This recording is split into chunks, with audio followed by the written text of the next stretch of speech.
So that's how I got into the Army. When I got into my early life in the military, I had a lot of fun.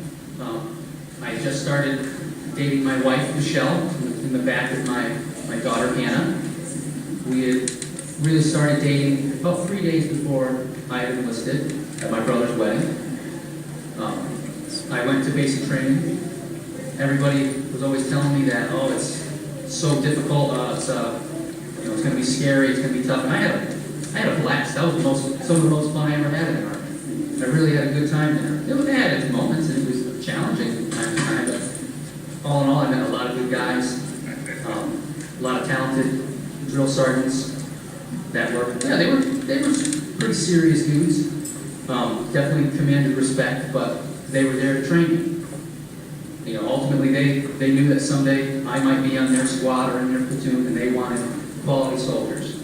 I attended basic training at Fort Benning in the 1st of the 19th Infantry, the Rock of Chickamauga, if I'm pronouncing it correctly, on Sand Hill.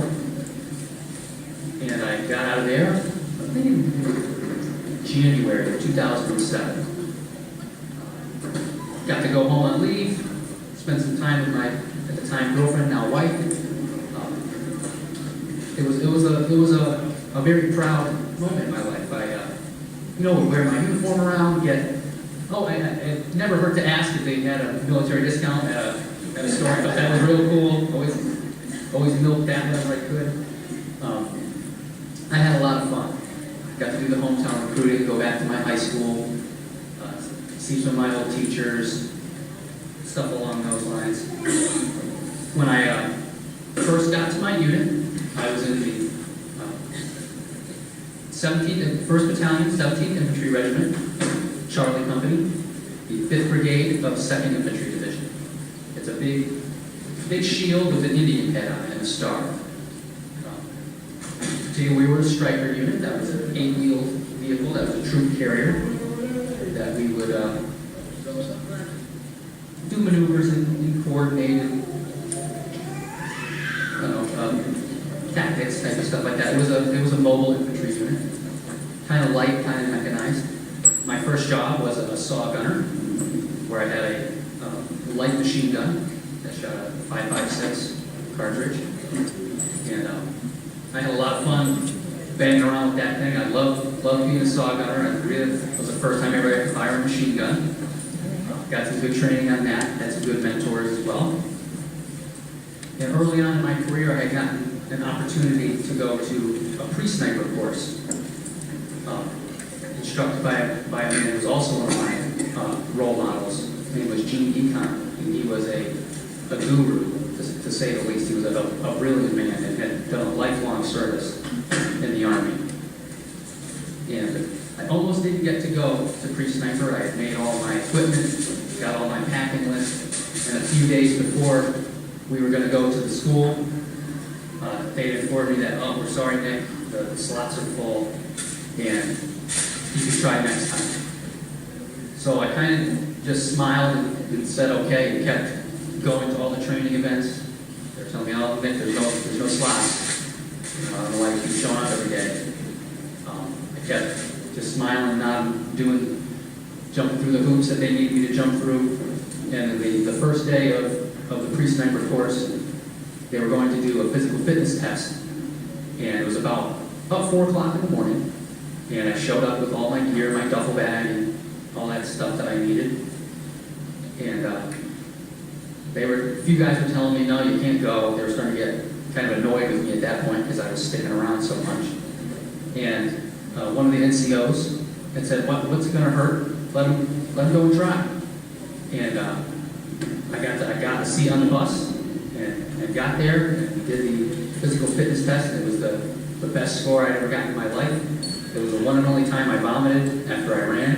And wound up being that there was a few people that didn't pass the physical fitness test, and I got a slot. I got into school. That was the first hurdle that I crossed in that. And that was by far the most challenging thing I'd ever done in the Army, besides combat. I felt that the course that they put on beforehand was vastly more difficult than the actual course itself.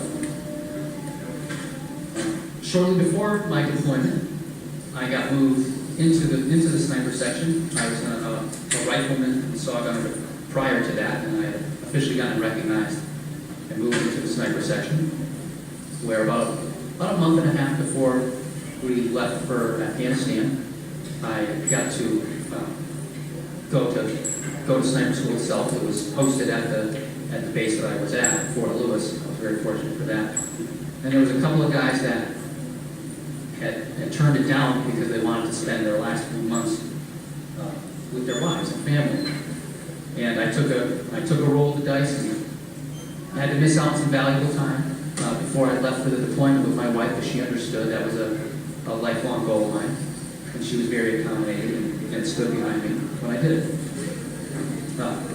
Graduated first in my class in sniper school, largely because I feel I went through the pre-sniper and had such great mentors. Prior to that, the school was a breeze when I finally got to go through it. One of my best friends and also a role model who's still in the Army, Jack Beaufort. He's with 1st Special Forces Group now, and I'd like to recognize him for being such an outstanding leader and always having my back and always having faith in me, even when people were probably telling him not to. He always stood by me. He was a phenomenal leader, and he's one of America's greatest infantrymen, in my opinion now. One of the finest soldiers anyone will ever come across, and individuals for that matter, not just his ability to be a soldier, a great man. Samuel Clayton was also on my team.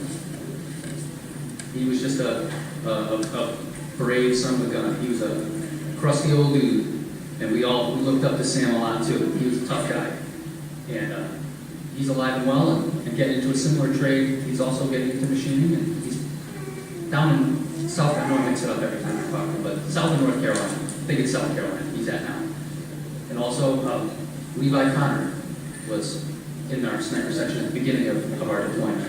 He was a very good shot, very good man, and he was with me for half the year, and Sam was with us for the other half.